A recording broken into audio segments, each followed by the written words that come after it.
ما به خود اعتماد داشته باشیم. ما نه تنها که یک ملت کهن و آراسته و با فرهنگ عظیم هستیم، بلکه یک نسل جوان تعلیم یافته با اعتماد به نفس و به طرف پیشرفت باید هستیم. این حالات زودگذر است، میگذره. جنگ بیگانه است، حالا میدانیم. نجات از این جنگ بیگانه راهش برادری است، راهش هموطنی است و راهش آگاهی است و راهش صلح است و به صلح میرسیم ان شاء الله تعالی. شما بسیار بزودی آغاز دوباره مذاکرات بسیار جدی صلح را شاهد می باشید. حوصله کنین، تدبیر کنین و به طرف صلح برین. به این ترتیب سلام میکنم بر طالبا که ما بارها اونا را برادر خطاب کردیم و بسیار مورد انتقادم قرار گرفتیم.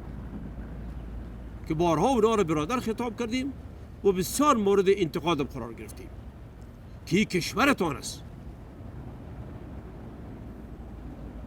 چیزی که در 20 سال جور شد در افغانستان، نهادهایی که جور شد تمامش از مردم افغانستان است، از خارجی ها نیست، از ماست.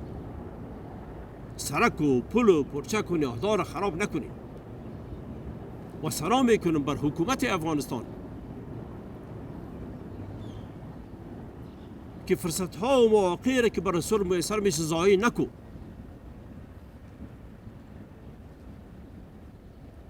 تلاش کو زودتر خود برسان به مذاکرات و صلح و ایجاد یک حکومت ملی از طریق صلح.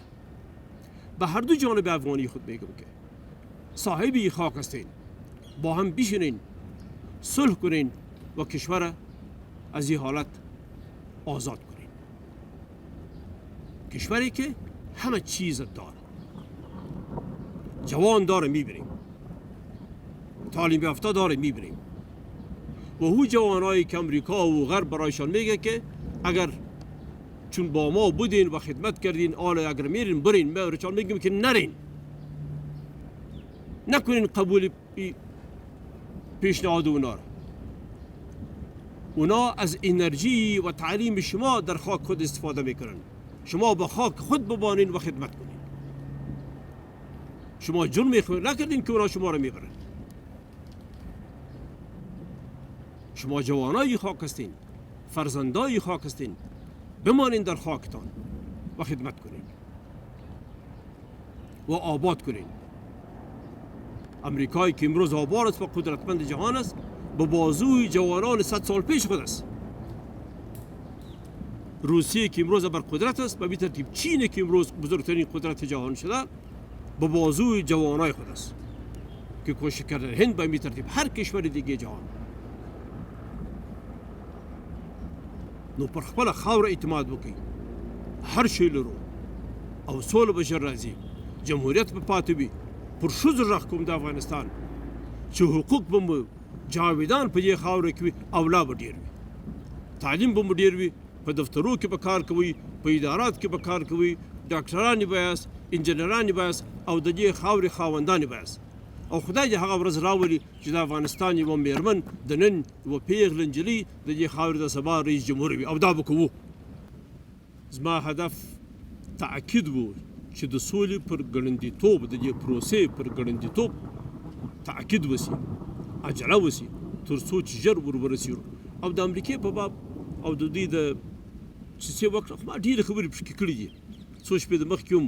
نو هیله مو دا ده چې امریکا د افغانستان سره په هغه عنوان چې دوی راغلي وه هغسې سلوک وکړي، د دوستۍ غږ کوي.